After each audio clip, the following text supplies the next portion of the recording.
by right single-family, two-family, multifamily, accessory dwellings, community residences, and family daycare. Now, those are allowed in cluster right now, but some of them are allowed by special use permit. My thinking is that if you're going to be reviewing a conservation development, it should be the Planning Commission deciding whether a duplex should be allowed and not the zoning board.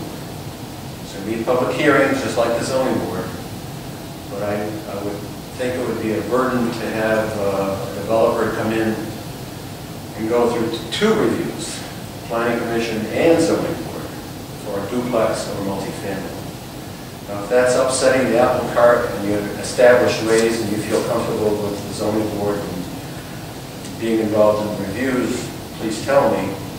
But it's been, I've always tried to get uses allowed by right so that the Planning Commission reviews it and you are the one and only authority and you make the decisions and not two or three other boards. So that's why I wrote it that way. Could I ask you a question on this section? On E, it says accessory dwelling units shall be permitted only as a type of affordable housing. What does that mean? And then that's your current language. Your current language allows accessory dwelling units only as affordable housing. Correct. So I'm not trying to change what you've already got on the books. If someone says you could have an accessory dwelling unit, it's got to be across the board. Anywhere in town, it's got to be enforced. And is there a definition of community residence and family daycare home? Same definition that you have right now, right out of the state law. No changes. At least is that affordable housing, big A or little A? Big A. Big A. And again, that affordable housing discussion is followed up in the next paragraph. The bottom line is they have to do, in a conservation development, they have to do exactly what you have to do anywhere else. Conservation of 4 or more dwelling units, they have to have at least 20% of the units affordable. No different conservation versus conventional. Does that first sentence, so we have shall, that maybe I should just be reading it wrong. It seems to me having shall in that first sentence says that every conservation development has to have affordable housing. And then it goes on the next one, only if it's 4 or more, there has to be 20%. So this seems contradictory to me. One says any, the other says 4 or more. So it's just. What page are you on, Barry? Primary is 1604. The maximum offer of dwelling units permitted in conservation development shall be increased for the development of affordable housing. That tells me you have to increase the number of houses to get affordable housing. Just the way it reads, I don't understand what that's telling me. Well, that's a good point. What it should say is that every conservation development of 4 or more dwelling units shall have affordable housing as provided in Article 17. Right. Okay. That's the intent. Okay. Then maybe the first sentence could be may be increased. No. It's mandatory. No, but I mean, if For you have 4 or more. I know, but if you have less than 4, the That's maximum number of confusing. dwelling units permitted in conservation development. It sounds like it needs to be wordsmithed. I think I took out the first sentence. Yeah. I think you just take out the Yeah, first just take out sentence the and first leave it. sentence. The rest of it, Yeah. that's just confusing and contradictory. Unless you need the as provided in Article 17. Yeah, but see, he talks about it below there. Provisions of the 1705. Permitted open space uses. Again, this is a policy decision. The way I wrote it was to be to allow from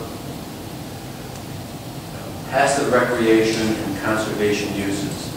Some communities allow active recreation, ball fields, tennis courts, swimming pools, all that kind of stuff in their open space. In Jamestown, I would suggest, after talking with Lisa, that agriculture and passive recreation conservation uses would be allowed, nothing more intensive than that. Haven't you allowed livestock and farming? That would be an agricultural. So, That's more consistent with, I think, what we think, as far as passive recreation versus active. Passive. You don't want to pay for tennis court or something like that, because they lose the advantage of it. The passive recreation doesn't have that. Yeah, that's up to you, that's subjective, you can think that over. But we're trying to keep the open space open space. I guess if someone wanted to do that, they could come in for a waiver. Yes. I'm just thinking if you've got a huge tract of land, we come up with an 80-acre one, and someone wants to put in a community swimming pool or something like that, I guess that they could come in for a waiver to get it in that case. It's not onerous. You know, is what? It's not onerous on the applicant for a waiver. Yeah. 1606, this is how you determine the number of units that are allowed. The detail here is in this, it's going to be found in the subdivision regulations. But basically it says you can't have any more single-family lots or dwellings in a conservation development than could reasonably be expected to be developed in a conventional plan. That's what happens. They'll come in with a conventional plan, convince you that 10 lots are allowed, or 5 lots or whatever, and that's what they're allowed to do when they proceed with their conservation. It's not a mathematical formula, it's not based on anything other than a realistic plan that they show you and that you review and approve. is there any benefit to having a clarification for affordable housing, that whatever the affordable housing doesn't have to be in the conventional plan would then apply to I the... don't think we need to add that language, That's covered part of it, so.